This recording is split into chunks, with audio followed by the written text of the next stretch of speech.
time for some 8-1 for your health. We are so excited to be joined by Miss Carolyn Johnson, who is an author and a nurse practitioner. Welcome to the show, Carolyn. Thank you for having me. It's so great to be here. Yes. Now, we've been chatting a little bit in the commercial breaks all about living a better quality of life. It's sometimes a struggle for some of us to get into that frame of mind, but you've really got some great tips and ways to kind of kickstart that and, talk about the importance of why it's a good thing to start now.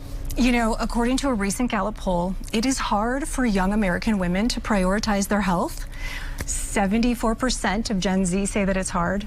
70% of millennials say that it's hard, and 68% of Gen Xers say that it's hard to prioritize your health. And yes, in my over 30 years of experience, I have helped more than 72,000 clients improve their quality of life. And yes, to your point, January is International Quality of Life Month. So what better time to talk about it than now? Yes. And you said it all starts with a decision? Yes, yes, yes. So in my book and in my practice, I have lots of client stories, patient stories, as well as my own personal stories. And I talk about 4 key elements to implement that. And yes, it's not hard, but the first one is L. L is for life. Life is more important than your work.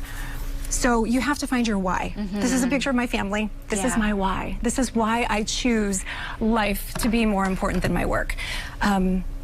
Everything in life is a decision, and especially the decision to live a high quality of life. I is for ingredients, right? That's a big one. So good quality ingredients is super important to give your body that best opportunity to be optimized and to function, because food is medicine, and if you're fueling correctly, you can't have a good quality of life without quality ingredients. Yeah.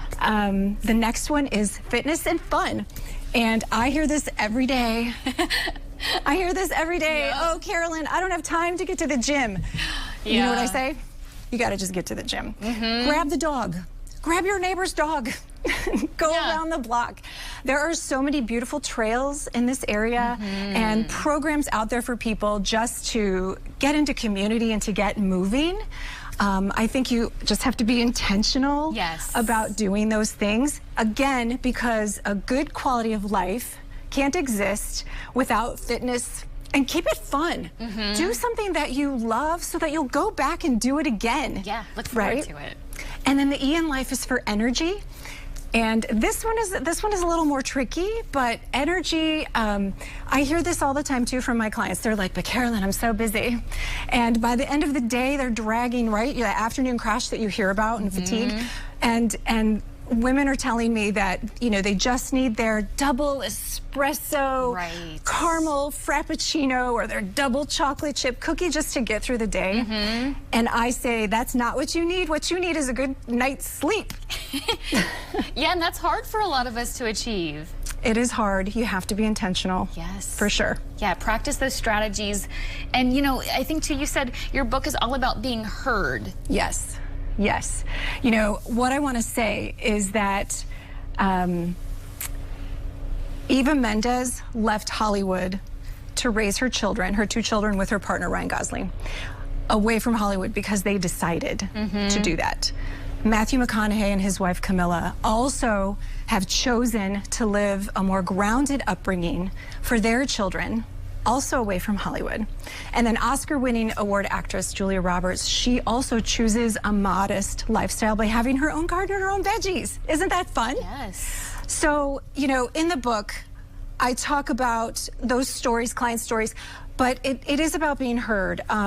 A lot of us don't feel heard with the traditional system right now. So we're looking for those alternative options. And I find that women, my patients in general, they will make the decision for themselves once they realize that it's up to them. They just need to be heard, and that is a service that I do provide, and I think that more of us need to do, and more people are seeking that. Yeah, I think that's wonderful. And I love that approach at your practice, that you really try to implement that too. And you know, at least starting as young as you can to get these practices under your belt before, I don't want to say it's too late, but before you get too stubborn and you know, locked into some of those habits and limiting beliefs and things like that, because there is possibility for change by implementing these things. Yeah, the last couple of things that you can think about to keep it easy is going back to the sleep. You have to sleep. Sleep hygiene is so important. And we all know the things that we could be doing better. We can all do better. But the first thing is that having good sleep, a completely dark room, and a cold room. That is the best way to at least get started. Yeah. The other thing to think about is decluttering. You know, we're all so busy moms, we're taking care of the family or our jobs. But decluttering, because having so much clutter can feel almost like invisible tentacles that just weigh you down, you know? And then the last thing is mindset. So the things that your positive affirmations, the things that you're telling yourself, work on things that make you happy.